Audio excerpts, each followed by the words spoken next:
مساء الإبداع والخيال في زمن صارت الموضة فيه لغة تعبيرية، مو بس ملابس وأقمشة، صارت انعكاس للهوية والفن. اليوم معانا ضيفة مختلفة جدا، فنانة تجمع بين الكولاج والسريالية، بين اليدوي والديجيتال، عشان تخلق لنا عوالم جديدة من الألوان والرموز. ضيفتنا ما تشوف الفن مجرد لوحة، تشوفه تجربة كاملة تدخلنا في عالمها الخاص.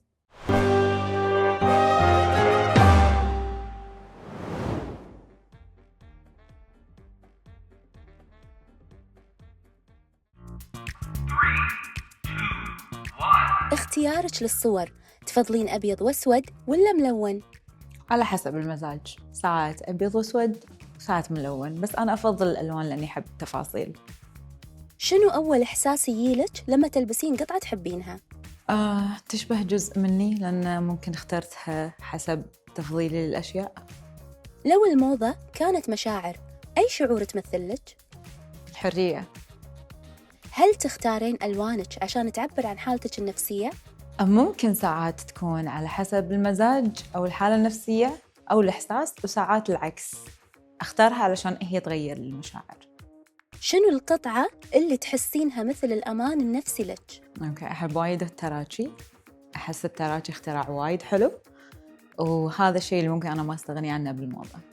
لو ستايلك يقدر يتكلم، شنو بيقول للعالم عنك؟ اقرأ، شوف شنو السبب أو شنو الأشياء اللي ممكن من وراها الاختيار.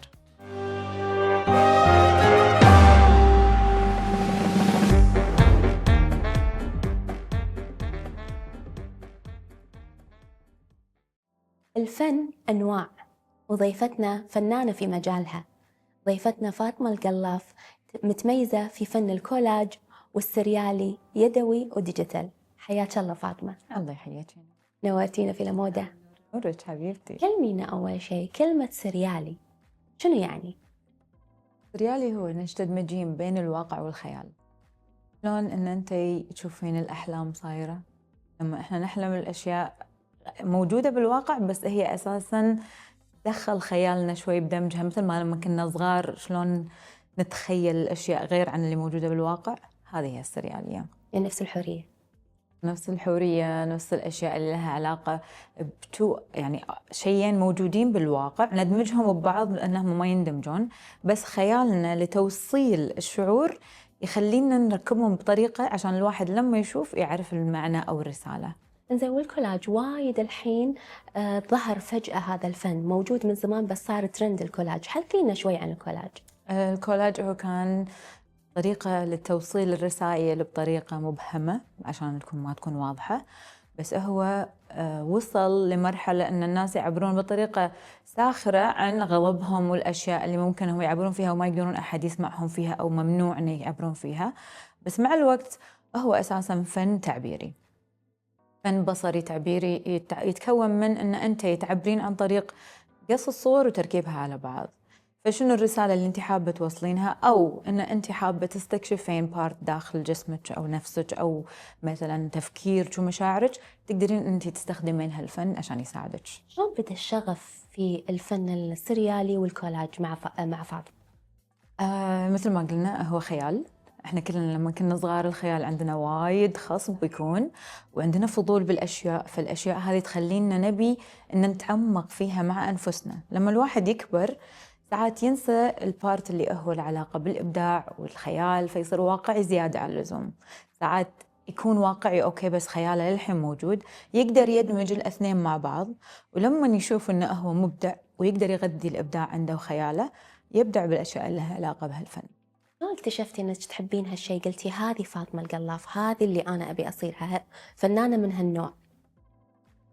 بدايتي كانت أيام الثانوية، كان هالشيء تكملة للخيال اللي قلت لك عنه. لما كنت صغيرة مثلا لما كنت أشوف الأشياء كنت أشوف تفاصيلها، التأمل كان عندي عالي، كنت أستغرب وأسأل أسئلة وايد.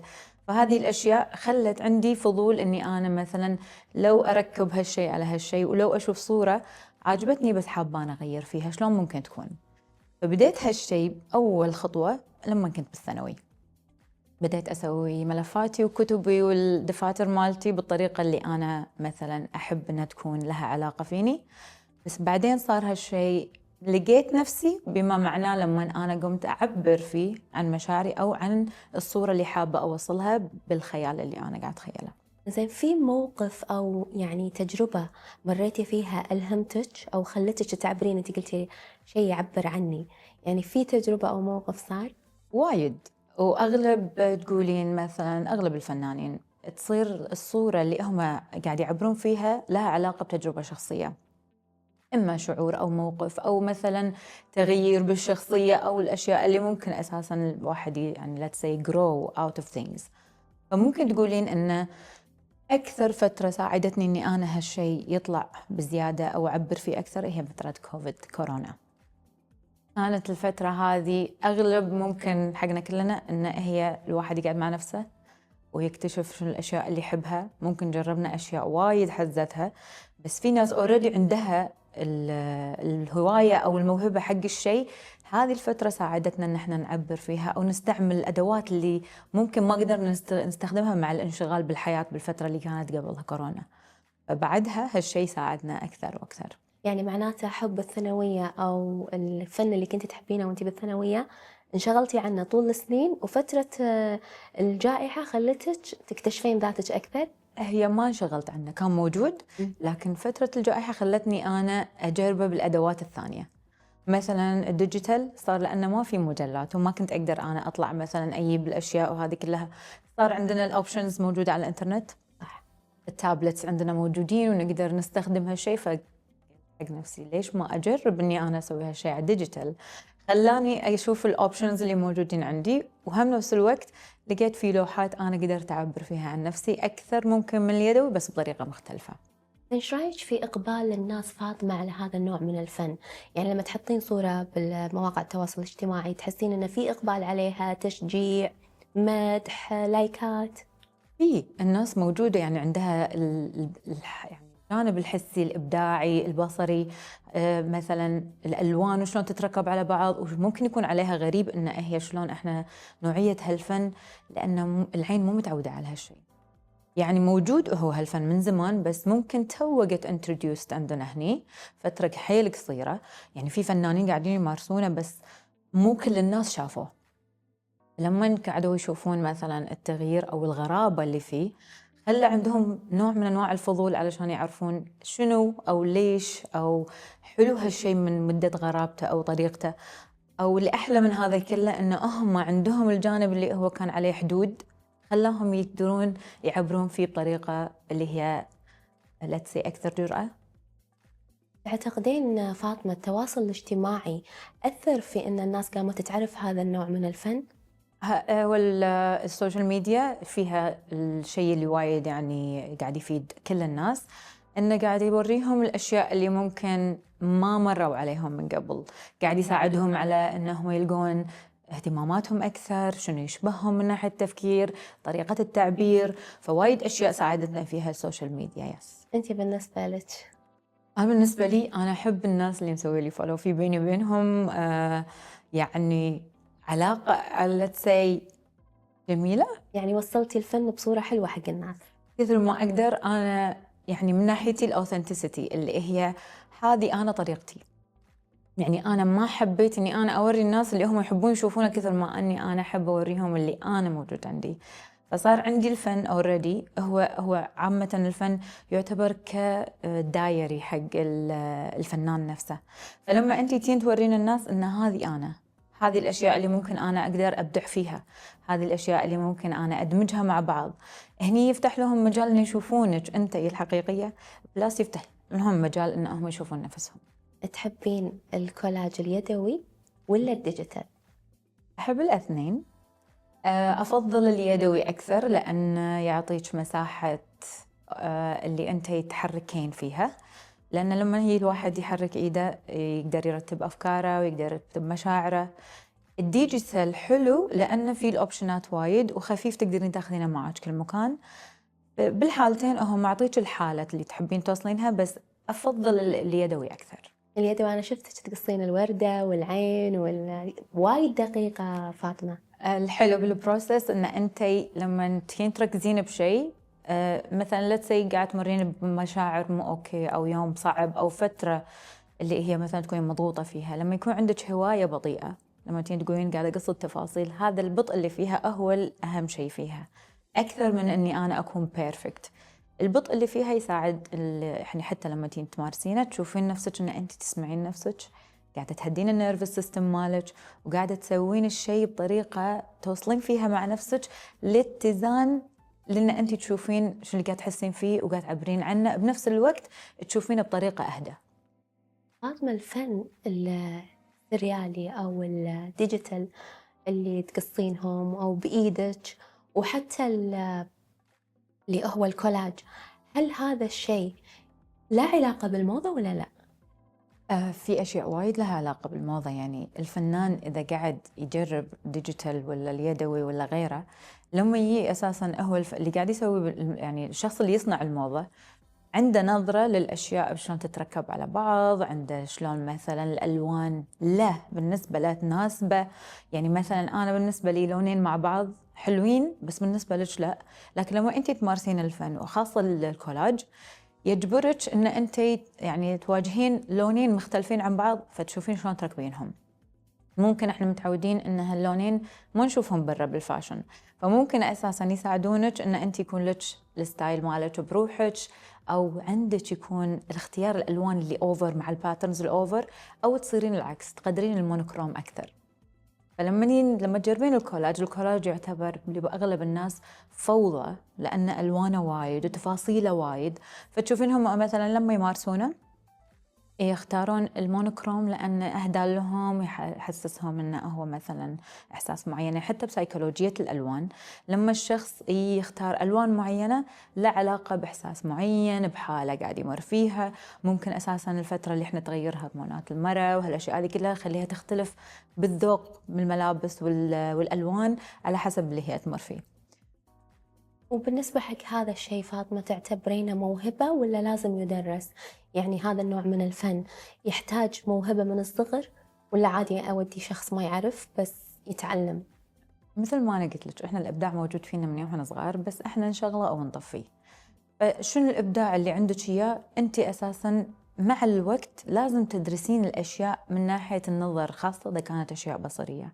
فلما تين تعودين عينك أكثر هالشيء يساعدك أن أنت تتعلمين أكثر، وهم الأشياء اللي ممكن تدرسينها تساعدك بالتكنيكس اللي ممكن تستعملينها، لأن ما في نوع واحد وكل واحد أساساً مبدع بشيء معين. فممكن تعلمين وممكن تاخذين الأشياء اللي تشابهك أو اللي تفضلينها أنت وتطبقينها.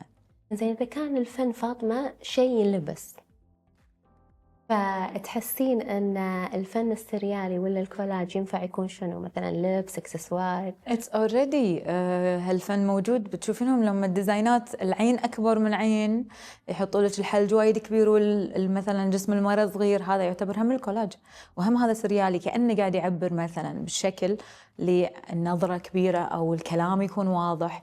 فلما يكون أساسا استعمال الكولاج مستعمل already مثلا بالشنط، بالفوط، بالديزاينات لها علاقة بالوول آرت، بالكاربتس، فوايد أشياء أساسا مستعمل فيها الكولاج والفن السريالي. يعني دش حتى بالأثاث؟ هو الديكوباج فن غير الكولاج بس طريقته بالأثاث نفس الكولاج. ما تعتقدين ساعات الموضة تقيدك؟ يعني ما تخليك تعطيك مساحة أكبر في التعبير عن نفسك؟ الترند ساعات يكون يخدم لأن الألوان مالته تكون وايد تشبه السيزن، وساعات ممكن تعطيك يعني هنت ان انت كسر القاعده غيري هالشيء. فممكن انت تي اوبشنين ان انت شوفي شنو نفسك حابه ان انت تمشي مع السيزن ولا الترند، ولا تبي تبينين نفسك اكثر. فمثل ما قلت ان احنا ممكن نغير بالمود مالنا ولا الاشياء هذه كلها. ممكن ساعات الواحد ما يبي يمشي مع الموضه، يبي يكون ستايله هو الخاص، وهو اساسا يعني كأنه نحط كجايد او ممكن يساعد الناس ان هم يختارون الالوان مالت السيزن، بس كل واحد له ذوقه وستايله ويقدر يعبر عنه على راحته. تشوفين مستقبل الفن السريالي بالوطن العربي لا مستقبل ولا تحسين للحين الناس متخوفة منه؟ في ناس تستغرب منه، بس هو وايد ناس صايرة تطلع بالتعبير فيها حتى عن السوشيال ميديا، حتى لو مثلا يربطونه بشعر أو كلمات أغنية أو الأشياء اللي لها علاقة بالفنون الثانية. قاعد أشوف الناس وايد قاعدة تعبر بالفن السريالي. في مشروع ببالك ودك تسوينه، يعني تدمجين فنك اللي تعرفينه مع الموضة؟ الموضة مو مجالي، بس إذا أحد يعني مثلا حاب إنه مثلا أعطي نظرتي أو شلون أشوف الموضوع، شلون يركب عليه الفن اللي ألواني، الأشياء هذه كلها ممكن أساعد. أنا بالنسبة للفن الكولاج وايد عاجبني، حابته. فشفتك شلون تقصصين الصور واللبس، تاخذين من هني وردة، من هني نفنوف، من هني سيارة. أحس لما أبطل، تذكرين قبل مجلات إذا واحد بيسوي بيته، بيسوي غرفته، بيسوي أي شيء يخصه، يجمع صور عشان يكون فكرة عن الشيء اللي بيسويه عقب. فتأيدين هالكلام ولا لا؟ هو هذا بروحه يسمونه المود بورد. المود بورد إن أنت حاطة ببالك ألوان معينة وبتشوفين شلون يتركبون على بعض، وهذا كله هذا يشبه الفيجن بورد اللي ممكن إحنا نسويه. فن الكولاج شيء ثاني، ساعات يكون intentional أو مقصود إني أنا بركب هالصور مع بعضها، وساعات يكون يعني let's say intuitive أو حدسي، تمرين بين الصور وتشوفين أنت شنو الأشياء اللي ممكن تحسين تبي تركبينها، ما تكون هي اختيار مقصود. فلما تيجي تقولين الفيجن أو المود بورد، المود بورد أنا حاسبة حسابي بالأشياء اللي أنا بحطها، لكن الكولاج شيء مختلف. يس. يعني بالنسبة للفيجن بورد مثل خطة نمشي عليها تقريبا، يس، أهداف حاطتها ببالي، أو أنا في عندي أشياء أبي أغيرها مع نفسي، عادات أبي أغيرها. فالأشياء اللي أحطها بالفيجن بورد مثل آيكون لو أشوفه يذكرني بشيء. لكن لما أنا أسوي الكولاج، من بعد ما أخلص الكولاج أي أشوف الصورة أتذكر إحساسي بهالفترة، مثلا شنو اللي خلاني أحس هالإحساس، وممكن أنا أبي أتعامل معه وأواجهه، ولا مثلا هل هالشيء راح يرجع لي مرة ثانية بشعور ثاني، أو أرغب إنه يرجع لي مرة ثانية سواء حلو أو مو حلو. الكولاج إحساسه من بعد ما تشوفينه غير، ودائما يعطيك إحساس إن أنت حققتي شيء، لأنك وصلتي حق شيء معين مع نفسك، لأنه يغير حالتك الداخلية. المود بورد أكثر من إن أنت مشن حابة تسوينها وتوصلين لها. فاطمة الحديث معاك ممتع، بس نطلع فاصل وردين.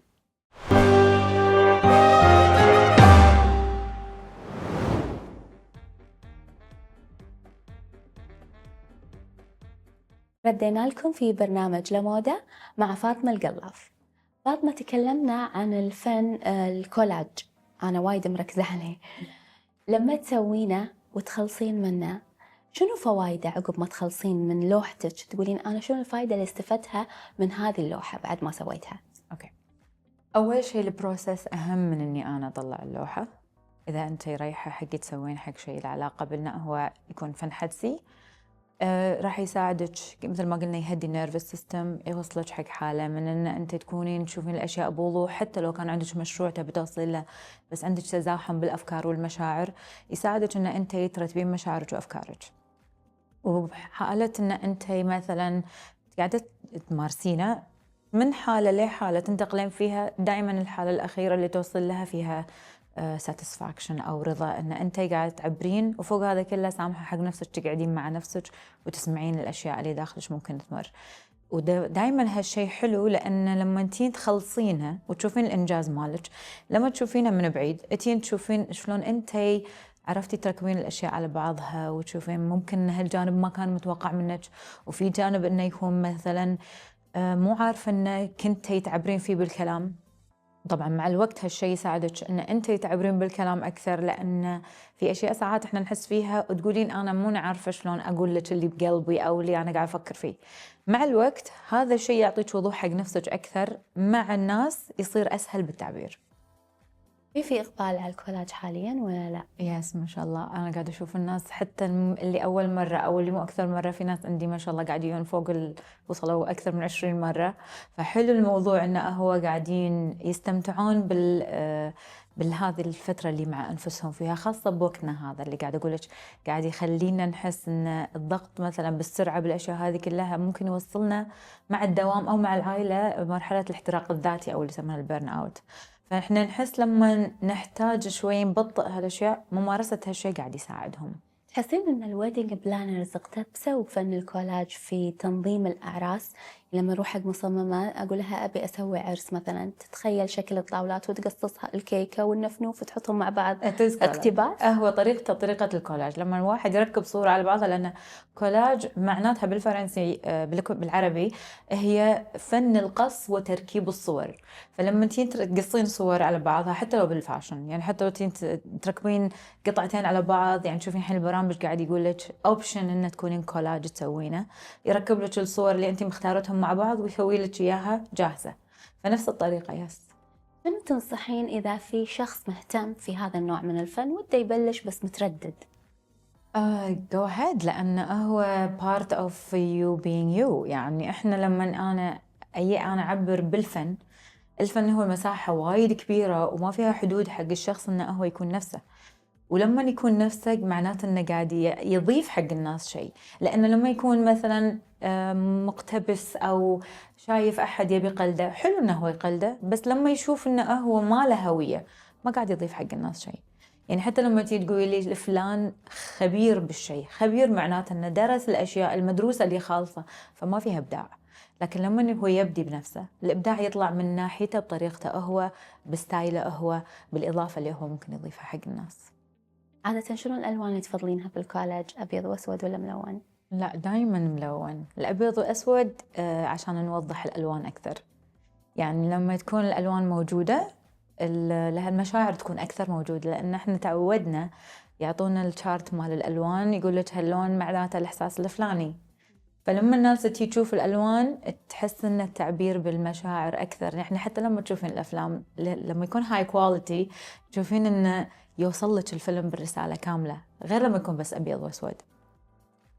إنزين، بالنسبة حق الخطة مالت الكولاج تحطينها قبل مسبقة ولا وليدة اللحظة، يعني تركيب الصور وقصها؟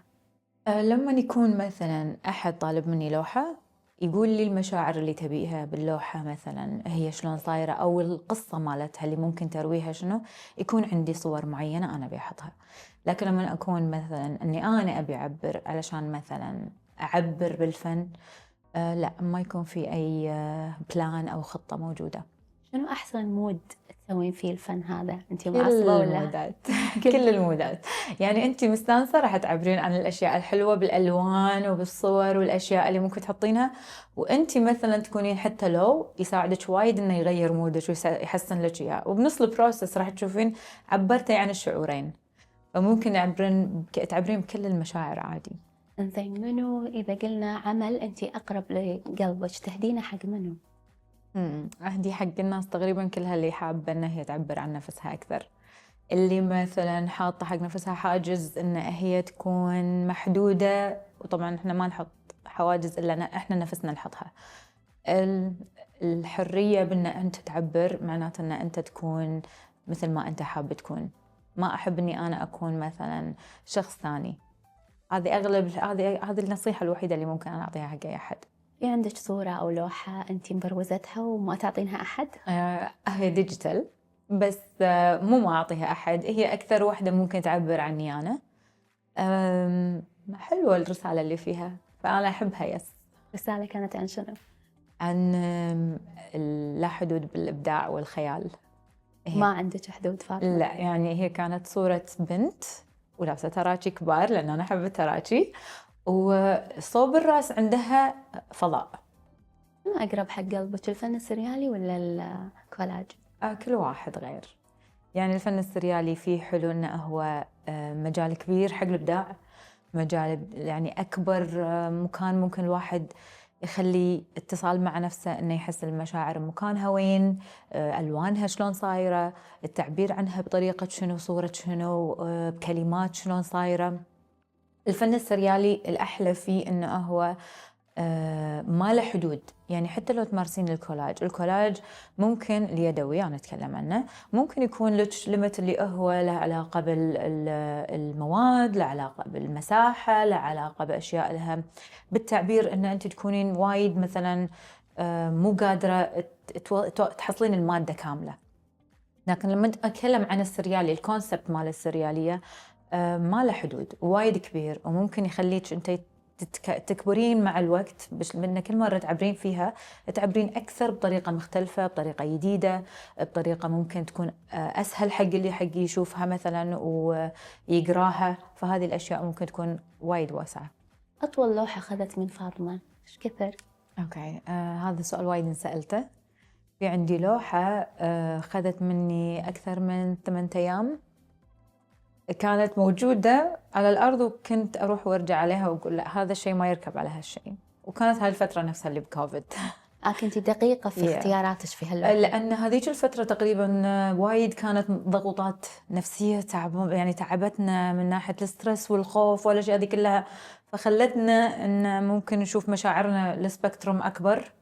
يعني قبل كنا نشوف المشاعر بطريقة وايد سهلة بس طلع أكثر تشعيب فيها، فاتخذت مني وقت أني أنا أعبر بالمعنى أكثر حق نفسي أنا. فصار اختيار الصور ما لقيته وأغلبه طبعته، فعلى ما لقيت الصور اللي أنا أحبها وأنام وأقعد وأقول لا هالشي يركب وهني هالشي ما يركب، فأخذت مني تقريبا 8 أيام. يعني تحسين هذه اللوحة عبرت عن نفسك في ذيك الفترة؟ عبرت عن الشيء اللي كنا ممكن نحتاج، إنه هو كان له علاقة الكايندنس اللي هي بالعربية إن نكون طيبين أو لطيفين مع أنفسنا، لأن كانت وايد ضغط عالي علينا. فأنا من ناحيتي كنت محتاجة هالشيء مع نفسي، إن أنا ما أضغط على نفسي أكثر مثلا من الخوف أو غيره. whatever happens gonna happen. فهذا ساعدني إن أنا أهدي شوية. محتاجة للإطمئنان، أحد يطمنك إن كل شيء بيصير زين. كلنا والله كلنا كنا محتاجين إن إحنا نعبر، أو إن إحنا نشوف شيء يشغلنا عن الأشياء اللي موجودة مثلا بالأخبار.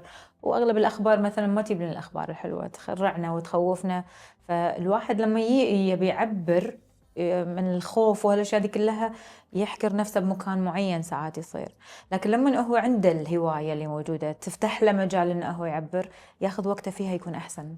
شنو هدفك فاطمة من هذه اللوحات؟ الهدف حق أنك تورين الناس أن أنت فنانة، ولا حقك أنت عشان يعني تبحثين عن ذاتك؟ احنا ما راح نوقف ان احنا نلقى ذواتنا على فكرة. يعني هالشيء ما في له ليمت لين احنا نشوف ان مثلا حياتنا انتهت. يعني اسم الله علينا هذا الشيء الوحيد اللي ممكن يخلينا ان احنا ما نكتشف اشياء لا فينا ولا بغيرنا.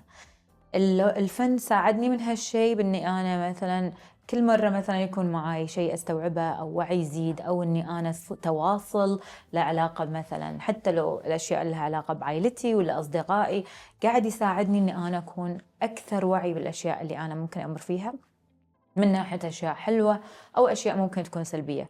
الفن الحلو فيه انه هو unlimited من هالناحية، لان احنا عوالم داخلنا.